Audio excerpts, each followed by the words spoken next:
Most people think retirement changes your schedule, not your relationships. But relationships often change quietly, and that can feel confusing. This video explores what changes, why it happens, and how to respond without forcing anything. More free time is supposed to bring us closer, so why do simple invitations linger without replies, or conversations fade away even as calendars open up? The real shift after retirement isn't just about losing work, it's about how daily rhythms slip quietly out of sync, and what happens to friendships and family ties when no one talks about it. That's where this story begins. Retirement arrives with a certain promise. The calendar opens up, days stretch wide, and the old rush of deadlines and commutes fades into the background. Many people imagine this new chapter as a season of easy togetherness, coffee with friends on a Tuesday morning, spontaneous visits from family, or long lunches that no longer need to end quickly. There's a quiet optimism in the way retirees flip through photo albums or scroll through old messages, picturing time as the missing ingredient for deeper connection. It's common to expect that more hours at home will mean more shared moments, that invitations will be accepted with a smile, and that group chats will fill with plans now that everyone is less busy. The idea seems simple. If work used to keep people apart, then freedom from work should bring them closer. Schedules, once divided by meetings and school runs, now look empty and ready for company. But this hope carries its own sharp edge. When the first days of retirement come, it's easy to imagine that friendships and family ties will naturally grow stronger, as if all the missed chances will finally be made up. There's no warning that the extra time might not work the way people expect. For many, the surprise isn't that routines change, but that relationships do too, not always in the ways they'd pictured. That early optimism lingers, even as the first unanswered invitations and quiet days begin to appear. A few weeks into retirement, a different kind of quiet begins to settle in. Days once filled with back-and-forth texts or last-minute calls now pass with long stretches of silence. A message sent at noon might not see a reply until the next evening. Sometimes a coffee invitation lingers unread, only to be answered days later with a polite regret. "Sorry, slammed with meetings," or "This week's packed." At family gatherings, conversations drift around the retiree. People talk about new work projects, school deadlines, or the rush to fit everything in before the weekend. The retiree listens, nods, but finds fewer openings to join in. The old sense of being in the middle of things gives way to a quiet seat at the edge of the table. Even group chats, once alive with updates and jokes, start to go still. The phone's notifications slow to a trickle, and sometimes a shared photo or story arrives after the event has already passed. Many retirees notice this drift before they can name it. There's a subtle ache in realizing that the calendar might be open, but others' lives are still ruled by alarms, deadlines, and routines. The unease isn't about conflict or hurt feelings. It's the surprise of watching connection become something that needs tending rather than something that just happens. In these first months, the question lingers. Is it just me, or is something quietly changing all around me? A midday text sits unread on the phone, the hours stretching out as the day drifts by. For the retiree, sending a quick message for coffee or a walk feels simple. There's time now, and the calendar is open. But on the other end, a friend glances at her watch between meetings, the notification buried under reminders and work emails. The reply, when it comes, arrives late in the evening, or sometimes not at all. "Sorry, this week is packed," Maybe next month? A familiar invitation for lunch on a Tuesday turns into a polite decline.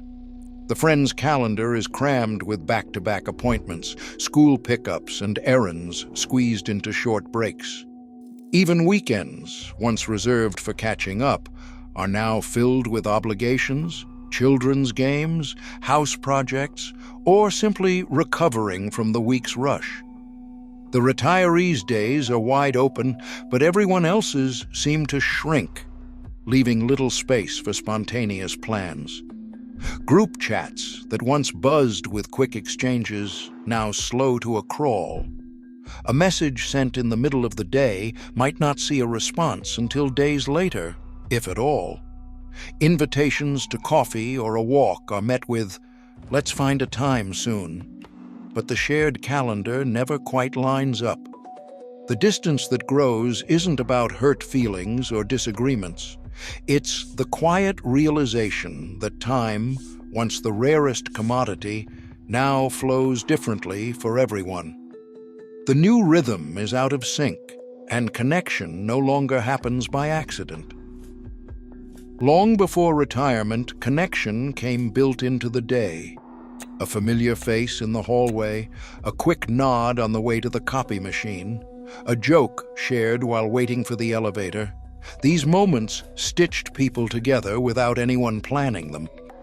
Lunch breaks were rarely eaten alone. Someone would swing by, tray in hand, and the conversation would begin before the food was unwrapped.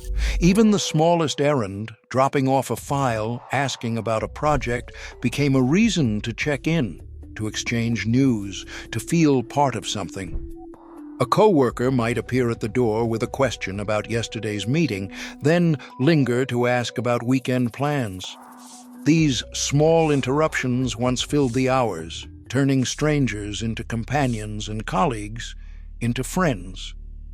The group chat that buzzed with updates on deadlines or birthdays kept everyone in the loop, even on the busiest days. If someone was out sick, their absence was noticed before noon. If a project hit a snag, a quick message could bring help in minutes. All of this happened without effort. There was no need to schedule, no need to wonder if anyone would reply. The rhythm of the workplace made sure people crossed paths, shared stories, and stayed connected. Looking back, it's easy to miss how much of that closeness depended on these routines. When work ends, the automatic contact fades away. The hallway is empty, the lunch table quiet, and the small messages that once arrived without thinking now require intention. What was once effortless now asks to be noticed. At the dinner table, talk turns to office politics and looming deadlines. The retiree listens, smiling at stories they once would have shared.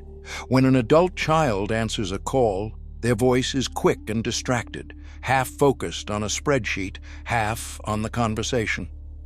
The question, "What do you do these days?"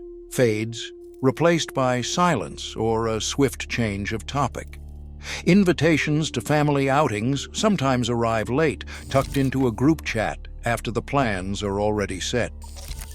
A photo from the weekend pops up on the phone, showing everyone together except the retiree. There's no argument, no pointed words, just a growing sense of being on the outside, watching life move around them. Many notice the ache of being less needed, less consulted, as if their chair has quietly shifted to the edge of the room. In the garden, a retiree kneels beside a row of new seedlings. Their spouse stands nearby, hands deep in the soil, both working quietly in the late afternoon sun. The air is gentle. There is no rush to finish, no need to prove anything to each other. Many people notice after retirement that relationships soften when expectations loosen.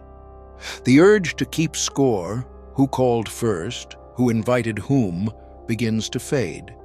Some find comfort in letting go of the idea that every connection should look the same as before. A single quiet conversation over tea or a shared hour pulling weeds can feel deeper than a flurry of busy plans. Relationships do not change because you retired. They change because your life rhythm changed. Meeting this new season with patience and a quiet respect for yourself can be enough. Today, life rhythms keep shifting, sometimes gently, sometimes without warning. For many, retirement quietly redraws the map of connection. In this new landscape, presence matters more than plans. The shape of closeness may change, but the need for it endures, softly, in every small moment that remains open.